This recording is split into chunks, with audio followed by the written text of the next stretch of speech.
It was messy, off-key, hesitant, but it was alive, and sometimes that's enough. Elsewhere in a sleek downtown office, a different kind of storm brewed. Gavin Royce, acting CEO of Vanderwell Technologies, leaned back in his chair, scrolling through a report. Her brain scan showed what? He asked coldly. Activity, mild but new, his assistant replied. Doctors are cautiously optimistic. Gavin's jaw clenched. That wasn't the plan. With all due respect, if she recovers, she reclaims the board. The vote's in 3 weeks. Gavin narrowed his eyes. Find out who's been visiting her. Discreetly. Back at Crest, Mariah whispered in the darkness of her room. Daddy? She asked sleepily. Yeah, baby. Do you think she heard me tonight? Dan kissed her forehead. I think she's remembering what hope sounds like. And in room 603, under a thin veil of moonlight, a woman's hand twitched gently against the blanket, as if reaching for the sound of a voice she wasn't ready to forget. 3 weeks ago, no one at Crest believed the woman in room 603 would ever stir again. Now, they were whispering miracles in the hallway. It began with the small things. First, Cecilia Vanderwell's grip reflex returned. Then came the eyelid twitches, occasional head turns toward sound, and most astonishing of all, she began to respond to specific songs, but no one expected what happened next. It was a Friday night when everything changed again. Dan and Mariah had just finished a slow, gentle rendition of Smile. Dan's fingers trembled from the emotion of the lyrics. Mariah rested her head against the bedrail, her fingers laced through Cecilia's, and then Cecilia's lips moved. Just barely, just enough. A single breathless word. Yeah? Dan froze. His heart stuttered. Did she just? Mariah gasped. She said my name. The nurse on duty ran to the hallway, calling for Dr. Carrington. Within moments, Eliza was by the bed, eyes wide, clipboard forgotten. Say it again, Cecilia, she whispered, kneeling close. But there was only stillness. Still, the machines didn't lie. Pulse, stronger. Neural feedback, elevated. She's reaching out, Eliza murmured. She's really reaching out. The next morning across the city, Gavin Royce watched a grainy video on his phone. In it, a 6-year-old girl in butterfly pajamas sat beside a hospital bed, singing softly. A man with a guitar, casual, unshaven, clearly not boardroom material, strummed beside her. And in the bed, Cecilia Vanderwell's head turned toward them. Who leaked this? He demanded. Facility nurse, his assistant replied. It's circulating in patient family forums. Hasn't hit mainstream media yet. Gavin's eyes narrowed. She can't speak? Not fully, but she's forming words. Shut it down. Sir, I want a gag order. Facility silence. And find out everything about the janitor and the girl. I want control back before the board meeting. Back at Crest, Dan noticed something strange when he arrived that afternoon. The administrator, who had barely acknowledged him before, was now watching him closely. Nurses smiled, but with worry in their eyes. Something was shifting. When he entered room 603, Eliza was already there. I need to talk to you, she said. Dan looked at Cecilia, who now rested with her eyes gently fluttering beneath closed lids, and then at his daughter. Mariah, why don't you draw something for Miss Cecilia while I talk to Dr. Carrington? Mariah nodded cheerfully and pulled out her crayons. Eliza led Dan just outside the door. The board knows, she said. Gavin Royce is rattled and dangerous. I thought he was just the acting CEO. He is. But if Cecilia fully regains competency before the quarterly vote, she can override everything he's built, including the illegal merger he's trying to push through. Dan leaned against the wall, brow furrowed. So, what? You think he'll try to stop us? He already has, Eliza said grimly. Facility policies are being tightened. Visitation records updated. He's building a case to remove you and Mariah from contact. Dan looked through the window at his daughter, now drawing sunshine and hearts on hospital clipboards like they were ancient scrolls. She's the only thing bringing Cecilia back, he said quietly. And he wants to silence her? Eliza nodded. Then we fight, Dan said. But fighting meant doing the unthinkable. That evening, Eliza approached them with an idea. It's radical, she warned, but it might be our only proof. Try me, Dan said. We record a public session. Let the world see Cecilia respond, not just to touch, but to song, to presence, to them. Dan hesitated. Is she ready? I don't know, Eliza said honestly. But I know this. If Gavin silences you before the board sees proof, he wins. The following night, room 603 was transformed. No lights, just candles. A discreet camera set up in the corner. Mariah wore her butterfly pajamas. Dan brought his guitar. Cecilia's sunshine drawings now framed the walls. Eliza whispered from behind the camera, "Just do what you've always done." Dan knelt beside the bed. "Hey, Cecilia, we're back." Mariah giggled. "Did you miss us?" And then together they began. "You are my sunshine, my only sunshine." Halfway through the first verse, Cecilia's head turned again. Her lips moved. "Sun, shine." Dan looked at Eliza. Tears welled in her eyes. "Keep going," she mouthed. Mariah reached for Cecilia's hand. "It's okay. We're here. Please don't take my sunshine away." And then, barely audible, like a whisper from another world, "Don't go." Eliza shut off the camera. "That's enough," she whispered, her voice breaking. "That's all we need." The next morning, the video went viral, not because of spectacle, but because of truth. A janitor, a child, a forgotten woman waking up to the sound of a lullaby. Comments flooded in from around the world. "I haven't stopped crying. I lost my mother last year. This gives me hope." That little girl's voice just brought someone back to life. Who needs machines when you have love? But Gavin Royce responded the only way he knew how, with fear. He held a press conference claiming the footage was manipulated, filed legal orders to restrict access to Cecilia, and then, as if to crush the dream entirely, he had Dan Merritt suspended for overstepping his custodial duties. Dan packed his things in silence. Eliza tried to stop it, but the facility board wouldn't budge. Mariah cried in the hallway. "I broke it," she whispered. "I shouldn't have sung." Dan knelt beside her. "You didn't break anything, baby. You opened something. And they're scared of that." That night, back in their tiny apartment, Dan sat with the guitar. The apartment felt smaller than ever, quieter. He opened a box he hadn't touched in months. Inside, a letter. From Tessa, written just before she died. "If the world ever tells you your voice is too quiet, keep singing anyway. You were never meant to shout. You were meant to heal." Dan closed his eyes.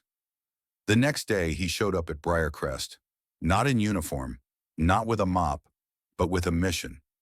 He walked into room 603, past the guards, past the new staff Gavin had placed. Because Cecilia had requested it, she had spoken 3 full sentences that morning, her voice rough but clear. "Bring Dan, bring Mariah, sing again." Room 603 felt like a chapel that morning, not because it was quiet, but because the silence meant something. Cecilia Vanderwell sat up for the first time without assistance. Her fingers trembled, her posture was fragile, but her eyes, they were awake, alive, burning with memory. And beside her, Mariah. The little girl sat crisscrossed on the bed, drawing suns and flowers on the hem of Cecilia's hospital gown, like it was a canvas meant for joy. Eliza stood by the doorway, her phone buzzing with calls from reporters, lawyers, shareholders. The video had surpassed 100 million views in less than 72 hours. It had reshaped public perception of the silent CEO into something far more dangerous than Gavin Royce could have anticipated. Hope, and hope, is contagious. Dan stood by the window, arms crossed, still technically suspended, but Cecilia had made it clear. No more therapy teams, no more PR damage control. I want the janitor, and the girl who sang me back. By noon, Eliza approached Dan with an invitation in her hand. "She wants you at the board meeting." Dan blinked. "Why?" "Because they don't expect you," she said, "and that's exactly why she needs you in the room." The conference room on the 53rd floor of Vanderwell Technologies was sleek, cold, and far too sterile for what was about to happen. The board members shuffled papers and sipped imported coffee. Gavin Royce stood tall at the head, dressed like the villain he had so carefully hidden behind charisma in quarterly reports. "This is irregular," he said sharply, gesturing to Dan and Mariah. "This is not a courtroom." "No," Cecilia said, her voice still hoarse, but sharper than any of them remembered. "But it is a reckoning." She entered the room slowly, her cane steady in her hand. Her hair was pulled back into a clean bun. No makeup, no theatrics, just truth. "I may have been in a coma," she said, standing at the head of the table, "but I heard everything. And when I couldn't hear words, I heard something deeper." She turned to Mariah, who reminded me that love doesn't need to be understood to be felt. Mariah beamed. "And to Daniel Merritt, who showed up when no one else did, who cleaned my floor by day and rescued my soul by night." Dan swallowed hard. The entire board was watching him now, most for the first time. "I was buried," Cecilia continued, "not by illness, but by ambition. Gavin used my silence to steal my company. He filed for irreversible guardianship. He sold divisions behind my back. And when I stirred, he tried to discredit the only people who brought me back." Gavin snapped. "That's hearsay. There's no proof." Cecilia held up a folder. "Then let's talk about the emails you sent my assistant the day after my accident, titled Leverage in Absence." The room gasped. "Or the private investigator you hired to dig into Dan's finances. The same one who tried to convince a nurse to say he was inappropriate around patients." Gavin's jaw tightened. "This is revenge." "No," she cut in. "This is recovery, and it's loud now." She turned to the board. "You want proof of competency? I've already started drafting the quarterly recovery strategy. I've resumed limited cello practice, responded to internal messages, and submitted a full statement of mental clarity from my attending physician." She looked at Dan. "But if you're looking for proof that I'm really back, let me give you the only one that matters." She nodded. Dan opened his guitar case, and in the middle of the boardroom, surrounded by suits and silence, he played the opening chords to "You Are My Sunshine." And Cecilia sang. It was rough, delicate, but it echoed with power. "You are my sunshine," Mariah joined in. "My only sunshine." The board sat frozen. Then slowly, like a tide turning, one by one, the members nodded. When the song ended, silence filled the room again, but this time it was reverent. A beat passed. Then, "Motion to reinstate Cecilia Vanderwell as CEO." "Seconded." "Motion passed." Gavin rose, trembling with fury. "This is a joke." "No," Cecilia said, locking eyes with him. "You are." She turned to security. "Escort Mr. Royce off the premises, immediately." The applause that followed came not from the board, but from the hallway, where staff had been watching on a live feed. Nurses, cleaners, engineers, the invisible backbone of a company that had almost forgotten what humanity sounded like. That evening, back at Briarcrest, a celebration was quietly unfolding. In the garden, beneath strung-up lights and the rustle of spring wind, a stage had been set up, not for profit, not for press, but for love. Mariah ran through the grass, chasing butterflies. Dan tuned his guitar beneath the arbor. Cecilia sat beneath the tree she once dreamed about when locked in sleep. Eliza brought out wine. The nurses brought cookies. The residents brought tears. And then, something unexpected. Cecilia rose and pulled out her cello. The strings were dusty, the bow trembling. But when she played, the entire garden held its breath. The song? "Smile." Dan joined on guitar. Mariah hummed beside them, and as the final note lingered in the air like a benediction, Cecilia turned to Dan. "I need to tell you something." "Anything," he whispered. "I used to think legacy meant patents and buildings and money." She paused. "But now I know. Legacy is a girl who sings to someone no one else believed in. It's a man who stays after the world walks away." She reached into her pocket and pulled out a folded paper. "Grace Merritt Foundation," Dan read aloud. "You and Mariah reminded me how music heals. Let's give that gift to others." He blinked. "Are you serious?" "I'm alive because of your songs," she said. "Now let's make that your full-time job." He laughed through his tears. You just fired me from mopping floors. No, she smiled. I promoted you to changing lives. Later that night, as the stars blinked into view, Dan and Cecilia sat together on a bench. Mariah had fallen asleep in Cecilia's lap, her head rising and falling gently with each breath. Do you regret any of it? He asked. No, she whispered, because it brought me back to something I didn't even know I'd lost. He looked at her. And what's that? She met his eyes. Home. Let me be honest. I've written hundreds of stories, but this one sings. Not because a billionaire wakes up, but because a little girl believed a stranger deserved a song, because a janitor chose to show up again and again with nothing but hope in his hands, and because sometimes the people the world forgets are the ones who remind us how to live. If you didn't cry, you're lying. If you didn't feel something, you're not listening.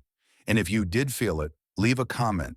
Tell us what part reached your soul, because if a lullaby can bring back a CEO, imagine what your voice can do. The question may sound strange, maybe even ridiculous, but what if that song was the only thing that could wake her up? The storm had begun its slow, menacing dance across the horizon by the time Daniel Merritt arrived at the Briarcrest Care Facility for his emergency night shift. The skies overhead were bruised and heavy, thunder pulsing like the heart of a giant. It wasn't supposed to be his shift, but when the call came, "We're short again, Dan. Can you cover?" He did what single fathers do best. He said yes. Rent didn't wait, and neither did life, especially not with a 6-year-old daughter who didn't understand what laid off meant. Little Mariah clutched his hand tightly as they entered the building. She had begged to come, refusing to stay with the neighbor, saying she got bad dream vibes. Dan had caved as usual. Her small fingers were clammy in his palm as thunder rumbled again. "I don't like that sound, Daddy," she whispered. "I know, baby," he murmured, crouching to meet her eyes. Her curls were damp from the rain, sticking to her forehead. "We'll be quick. Just have to check the east wing. Then we're gone." The east wing was the silent one, reserved for the elite, the forgotten, the once titans of industry now reduced to heart monitors and IVs. Marble floors reflected dimmed overhead lights, and the silence was almost unnatural. You could feel it in your chest, like a whisper that refused to leave. Dan swept with his mop, pushing past room after room. Occasionally he glanced through the glass to see pale faces lost to time, until he stopped. Room 603. The gold-plated name read, Cecilia Vanderwell. Even if it hadn't, Dan would have known the room. It was always spotless, always untouched. No flowers, no visitors, no family. Like the woman inside had been abandoned by the world, or had left it behind long ago. Mariah stood on her tiptoes trying to peek in. "Is she sleeping?" "Something like that," Dan replied, voice low. "Can I see her?" she asked, her small voice wrapped in concern, not curiosity. "We shouldn't," he said automatically. But just then, the lights flickered. A sharp crack of lightning split the sky, and the building went dark for a heartbeat. Mariah yelped and clung to his leg. When the red emergency lights buzzed back on, her small fingers were already wrapped around the door handle. "Mariah," Dan hissed, "we're not allowed in there." "She's alone," the girl whispered. "What if she's scared of thunder too?" Dan opened his mouth to argue, but something in the room pulled at him. Maybe it was the hush. Maybe it was the sight of the woman in the bed, looking more like a sculpture than a person. Maybe it was his own grief, the part of him that still hadn't let go of his late wife, Tessa. Mariah walked in like a guest arriving at a garden party. "Hi," she said sweetly, waving at the woman in the bed. "I'm Mariah. My daddy sings real good. He used to sing to Mommy when she was sick. And I sing too." Dan's throat tightened. "Can I sing for her?" she asked, turning to him with wide eyes. He glanced at the hallway. Empty. Silent. "Just one song," he said softly. Mariah stepped closer to the bed. Cecilia didn't move. The machines hissed and beeped steadily. Her face was flawless, except for a faint scar above the temple. Even unconscious, she radiated quiet power. And then Mariah began to sing. "You are my sunshine, my only sunshine." Her small voice floated through the sterile room like a melody from another world. And I swear to you, something happened. Dan had heard Mariah sing 100 times, but this time, it wasn't just her voice filling the silence. It was as if she was stitching something back together. The storm raged outside, but inside that room, there was peace. When she finished, a strange beeping broke the stillness. Dan turned to the monitor. The brainwave line, once flat, was now dancing. Not wildly, just enough. What the... Behind them, a voice cleared its throat. Dan spun, nearly knocking over the mop bucket. A woman stood in the doorway, tailored navy coat, dark hair pulled into a bun, sharp eyes. She did not look like she belonged here. "I'm Dr. Eliza Carrington," she said, voice calm but unmistakably curious. "And you are?" Dan stood in front of Mariah instinctively. "Daniel Merritt, maintenance. I'm sorry. We didn't mean to." "I know who you are," she interrupted. "You've been here 3 years. Never late, never loud, always invisible." He blinked. "That monitor," she said, stepping inside, eyes flicking to the brainwave display. "That's new," Dan stammered. "She just sang." "She sang?" Eliza repeated. Mariah nodded. "She liked it." Eliza knelt beside the girl. "What's your name?" "Mariah." "You have a beautiful voice, Mariah." The girl beamed. Eliza rose and turned to Dan. "You know who she is, don't you?" Dan nodded slowly. "Cecilia Vanderwell, tech mogul, invented something medical, right? She created the neural interface that now monitors half this floor," Eliza said, glancing at the machines. "She's also my godmother, and until tonight, she hadn't registered any voluntary brain activity in 6 months." "I didn't mean to." "You didn't break anything," Eliza interrupted. "You may have started something." Dan frowned. "What do you mean?" "When the mind is locked away," Eliza said quietly, "sometimes music is the only language it remembers." Dan's heart was racing. "Come back tomorrow," she said. "Same time. Bring your daughter." He hesitated. "I'm not even supposed to be in this wing." "Then we won't call it therapy," Eliza said, already walking away. "We'll call it janitorial music maintenance." Dan blinked. "And Mr. Merritt," she added, pausing at the door, "don't underestimate what your voice might do." That last line hits me. It's such a reminder that we have no idea how powerful small things can be, especially when they come from love. A little girl's lullaby, sung to a stranger, woke up something science had given up on. Maybe hope doesn't need a machine. Maybe it just needs a song. The next evening, Dan stood once again outside room 603, Mariah's hand nestled tightly in his. He was supposed to be mopping the West Corridor. He'd signed a form that specifically excluded him from the luxury wing.